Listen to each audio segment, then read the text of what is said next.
So guys, welcome back to this channel. In this video, I'm going to be sharing with you my own version of friends to lovers gone wrong.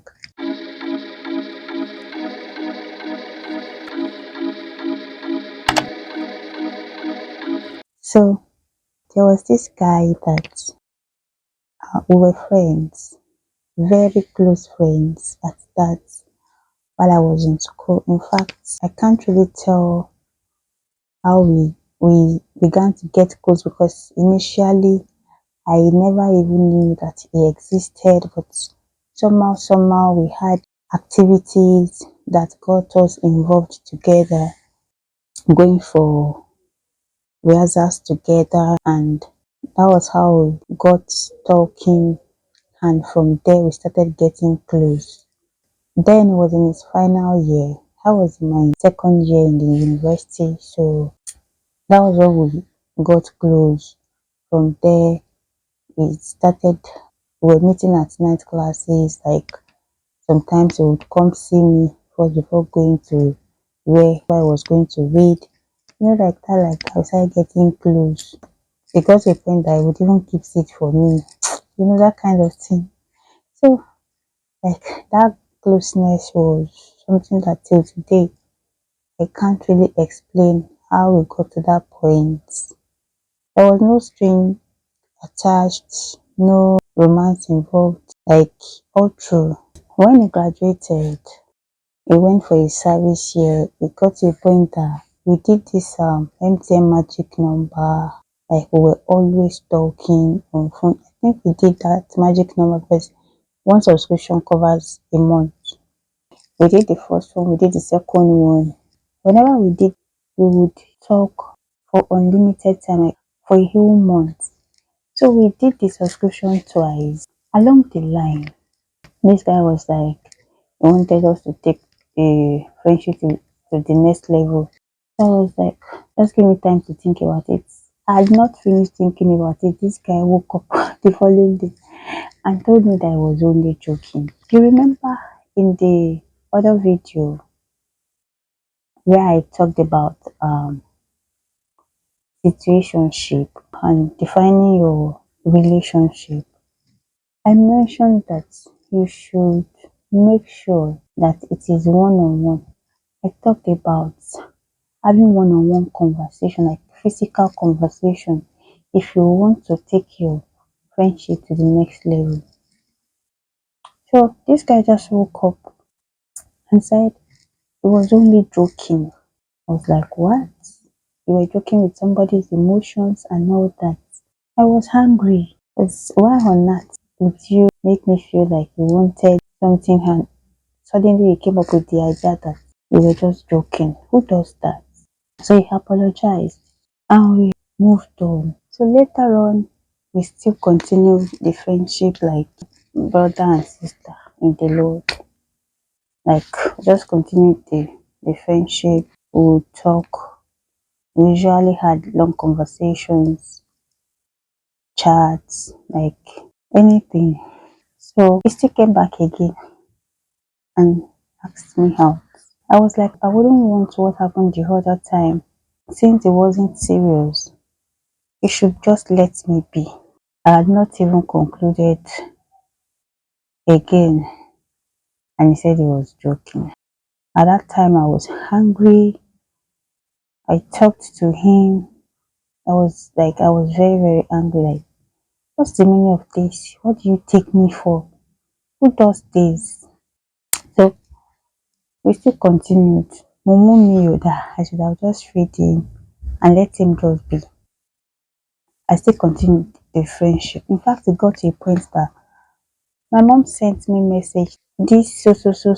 Like she was so specific that I should not pick his calls again. I should not talk to him again. I should not have anything to do with him again.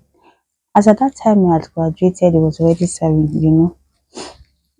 So I didn't follow my mom's instruction. I was just like, my mom didn't know whether he asked me out or not. She just knew that we were always talking, like at every given opportunity, we were always communicating. So she was just concerned about my academics at that time because I was still in school, I had graduated. So we still continue the friendship, though not as close as before. So when I graduated, it was on my convocation that the sister came. The sister came not because of me, but because of the younger brother who just gained admission. I met the two of them. I had not met them before. So I met the two of them. The sister was like, "Don't worry, my brother will come around. Don't mind him. He's like he's just confused."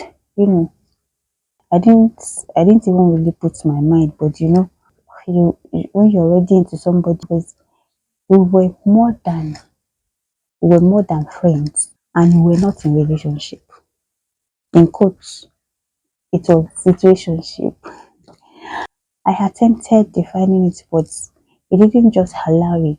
Instead of me to just let him be like completely living like that, I was still like, funny enough, there was a time I had dream.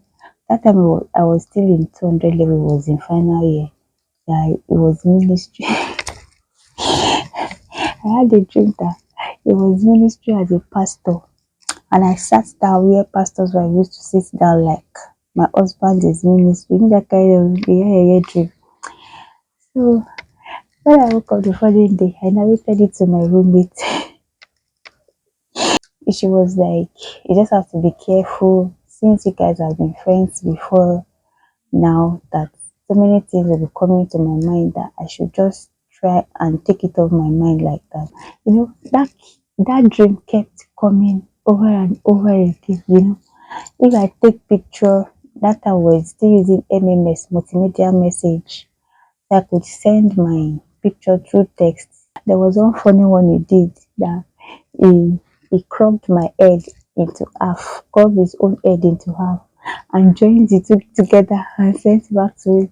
Those things that you be like, one day, this brother will talk. One day, this brother will talk. So like, my mind was really there. Actually, I won't lie to you. My mind was really there because it's to get a point that the feelings will grow. But as it wasn't coming forth, so like I just tried taking him off my mind, though it was very difficult. So when I was serving, when I went for NYSC, the youth service after graduation, I just freed my mind. I went to camp. Like I had suitors on camp. I just ignored. Like I had suitors, that was the time that it was as if that age that you get it, that will be like you're the only one everybody is looking at. So like they were just coming, coppers to coppers now. You won't know the one that is genuine and the one that just wanted to pass time.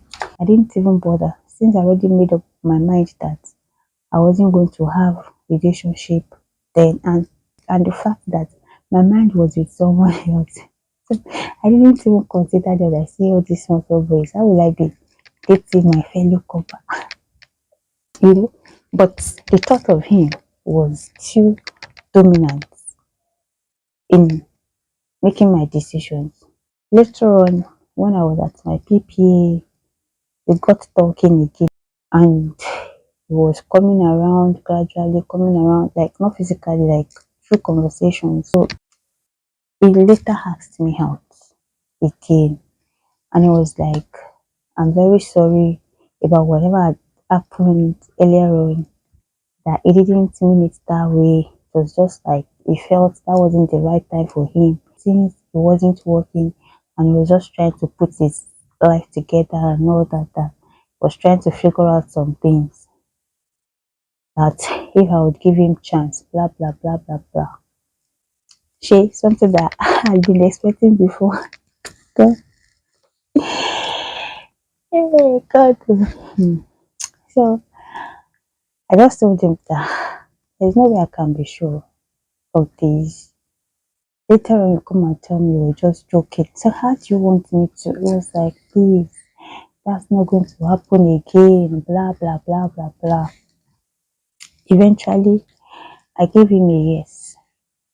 But guys, that was the worst relationship I ever had.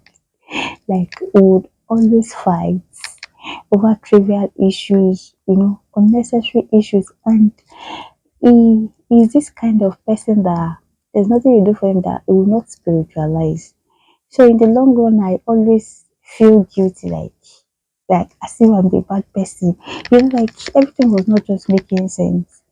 I had to come down to his level at one point because I felt like uh, a 2-year-old child working with probably 8 months old child, like I had to come down to his level because that relationship was his fault. And me, it wasn't my own fault. So I was just like probably because he hasn't been in any relationship before and all that. But as much as I tried to come down to his level, it wasn't just working. Like as much as I desired because we've been friends before. So I even felt it was going to really make sense. But then it didn't. This guy would tell me that he can never say I love you. So I got to that point like, was I the one that asked you out? He came to me to ask me out with the intention that you loved me and all that. But you can't say with your mouth, I love you. So he made it look like, gosh, I felt really bad because I didn't expect that anyone should treat me that way. Funny enough, throughout that relationship, do you know that, guys, it was phone calls all through. There was a time he came around to do a wedding, and I was like, can you just branch and say hi before going since we've not seen for a long time? For one relationship. It was like, no, there was no way he would branch, that where he was going was more important and all that, like that. Like, but this is relationship. How do you even intend to make this thing work in the first place? And he couldn't provide any answer. So when he came up with the idea that he cannot tell me that he loves me, that was when I just made up my mind that I don't think I want to take this shit anymore. Like I've had enough. Amidst all this, one thing that helped me was opening up to a friend of mine. I used to see her as somebody that had a serious relationship then, so I had to open up to her that the guy I'm dating said he cannot tell me he loves me. And I already thought of it. If you cannot say you love me, what is the basis of this relationship? If you cannot tell me you love me now, if we eventually marry each other, how will you be able to say you love me? All those shit. I asked him and he couldn't provide any answer. I was like, he couldn't just get himself to tell me I love you. And it wasn't it wasn't apologetic about it, like this is me. Like I felt really bad. I felt like probably have been desperate for his relationship and all that. Funny enough, if I had listened to my mom, it would have saved me this stress because it was as if they all saw it ahead. In fact, that was the night I was having extra cool with him. Then I went to visit my sisters in school when I was on holiday.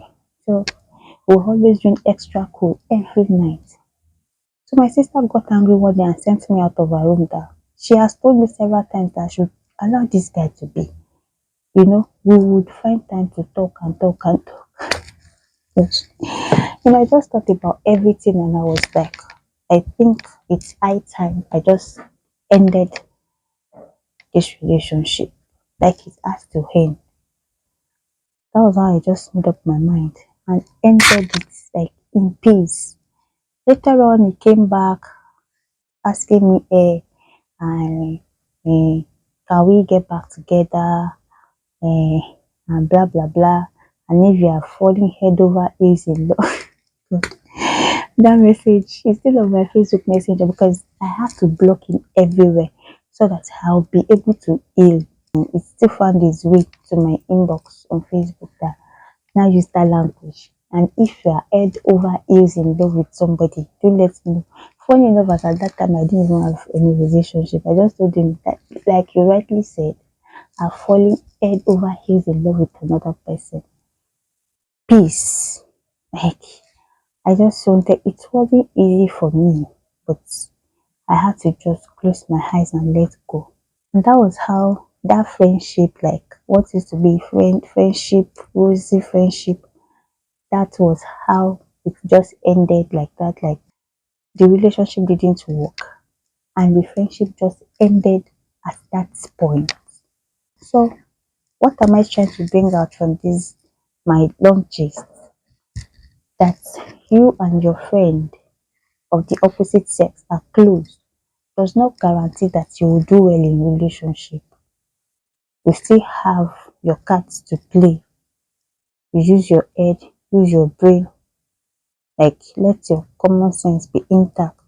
What really made healing fast for me was the fact that my immediate sister, she's the CID of the family. I don't know how she got into my phone. Like she went through all my chats and she went to report to my mom and my eldest sister.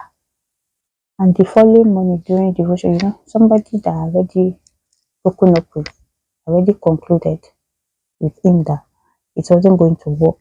And that was the end. Like I got to that point that I concluded totally and I closed my mind. Saying that nothing, even if it brings all the other things out, will work. So after my own decision, that was when my sister now went to tell my mom that this was what she saw, blah blah blah blah blah blah blah. That was how everybody started saying her own during morning devotion. Like that kind of morning devotion that you finish like this, and the next thing is a hey, you, this is what you did. Everybody had something to say that they want me enough. I did not hear. I said, but I've broken up with this guy and I wasn't going to call him back anymore. So what else? So like the fact that it's turned to a family issue really got me angry. And that was how I was able to heal very fast. So guys, I wouldn't want you to go through the kind of stress I went through. It wasn't as easy as I'm gisting you now, Thank God for better life. Thank God that I didn't wait for him to keep wasting my time. Thank God that I had to take my decision. You do not have to wait till eternity to define any relationship. If anybody is friend zoning you, the moment you realize that the guy may be up to something and you wouldn't want it to be like desperate, if you cannot define it, you cannot ask him to define it. You can just silently withdraw yourself and get out of the old drama. So I've come to the end of this video. Please, if you have been inspired by my gist, do well to subscribe to this channel. Don't forget to hit the like button. By doing so, you are telling YouTube to keep showing my videos to the world. And by that, you are helping me too.